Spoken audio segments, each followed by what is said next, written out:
Sometimes my computer beats me at chess, but it's no match for me at kickboxing. The same goes for my long-lost brother Lionel and his Nintendo 64 whenever he plays FIFA 98. My older brother and I were great friends growing up. Amid long-winded bouts of friendly horseplay and brotherly buffoonery, we got ourselves into all sorts of trouble and had the time of our lives doing it. Long before YouTube and Facebook were twinkles in the mischievous eye of technology, we'd climb trees, play catch, ride bikes, catch frogs, build forts, dig in mom's garden, throw baseballs, break windows, get into mischief, chase cars, shoot off fireworks, spit watermelon seeds, sing songs around the campfire, eat worms, wear cowboy boots, and ultimately orchestrate and/or participate in all forms of tomfoolery until the summer streetlights warmed up and silently clicked on. Oh man, the memories are endless. We used to sneak out at night and throw leaves into the neighbor's swimming pool. We used to dress up like Bible characters and ride motorcycles around the neighborhood, shouting commandments and cheering at the top of our lungs as our holy robes billowed and trailed wildly behind us. We used to take our bikes off sweet jumps and get 3 feet of air. We used to pull the rubber grips off Dad's golf clubs, climb onto the roof during lightning storms, and see who could hold up the 9-iron longest. Mom and Dad would just smile with their eyes, sigh melodramatically, in a loving way, and merely carp, "Boys will be boys." Lionel and I were best buds. Until the accident. You see, back when I was a young impressionable freshman in high school, I tried out for the football team and, to everyone's horrified surprise, I was elected quarterback. Growing up in a small town is so cool. We got to put on old moldy shoulder pads and flop around on the field. We hurled footballs in the air and punched each other when the ref was in the bathroom. We did push-ups and counted to 10 in gruff, quasi-masculine, prepubescent voices. And we maliciously whipped each other with towels and talked about really disgusting things like rotten mattresses and burning termites with magnifying glasses. Those were the days.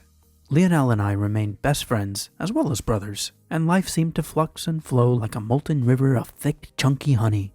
One pregame Friday night, Owatonna was about to pwn Rochester, and I was strutting up and down the field, turning perfect cartwheels, winking at crammed bleachers of cute girls, and occasionally flashing lightning-fast thumbs-ups to congregations of begrudging, irritated, jealous bros.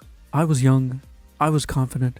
I was wearing a real mesh jersey with "Young" stamped on the back. Life was good. Rochester's barefooted kicker stepped out of his shoes and prepared for the punt. The whistle blew like a stinging silver trumpet from heaven, and suddenly the bloated pigskin was aloft. I remember actually yelling to my teammates over the roaring crowd, "You guys just take it easy, okay? I totally got this one!" as I puffed out my barrel chest like a proud rooster and strode down the field with my skinny fists raised like antennas to heaven. The air was electric. The bleachers were bursting at the seams. Everyone was on their feet, all eyes glued on me. The ball sailed through the air like a Russian missile, aimed perfectly for my muscular arms spread wide like a father ready to embrace prodigal son. My teammates grunted encouragingly from the bench. A sea of attractive females squealed, swooned, and theatrically fainted. The sweaty marching band looked on with genuine awe, and even the guy selling hot dogs in the parking lot stopped counting his apron full of wadded dollar bills to watch the amazing catch I was about to perfectly execute. This was going to be a picture-perfect moment, real front-page material. I hoped the local newspaper guys and their sweet cannons were poised like cobras ready to strike. I turned one last time and flashed the home crowd a thumbs up and a grin of glistening pearly whites. This was going to be the most defining moment of my entire life! I turned my eagle eyes back to the ball in the sky and suddenly felt a sickly twist of anguish wrench my stomach. It wasn't there. The football. The stadium-style lights beat down on the field like ultraviolet napalm, burning my retinas. My eyes couldn't focus. I couldn't locate the ball. I tried to keep my cool as 2,000 riveted people watched in stunned, suspenseful silence, every muscle tensed. I felt my confident, youthful sprint falter, hesitate, and slow to a heavy, awkward trudge. My eyes burned like fire, dazed by the blinding field lights. My senses staggered by my inability to pinpoint the precious leather projectile hurtling toward me at lightning speed. My legs turned to dead-weight shipyard iron, my outstretched arms like soggy wet noodles, and my shoulder pads became the equivalent mass of a dead elephant on my back. This was not good. Suddenly, everything became HD. My mind emptied of all thoughts like an evacuated building as my spinning world reduced breakneck speed to a grinding slow-motion rate of rotation. The scene played out before my eyes at approximately 4 frames per second. My large saucer eyes shifted to the motionless crowd, and there he was.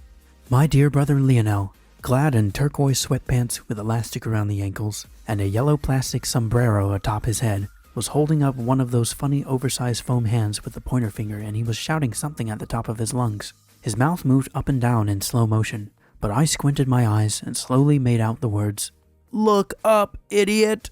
A sickening moment of dread cascaded over me before the monumental explosion. Boing! Naturally, I never saw what occurred, but the story would live to be retold 100 times over throughout my high school years and on into my 20s.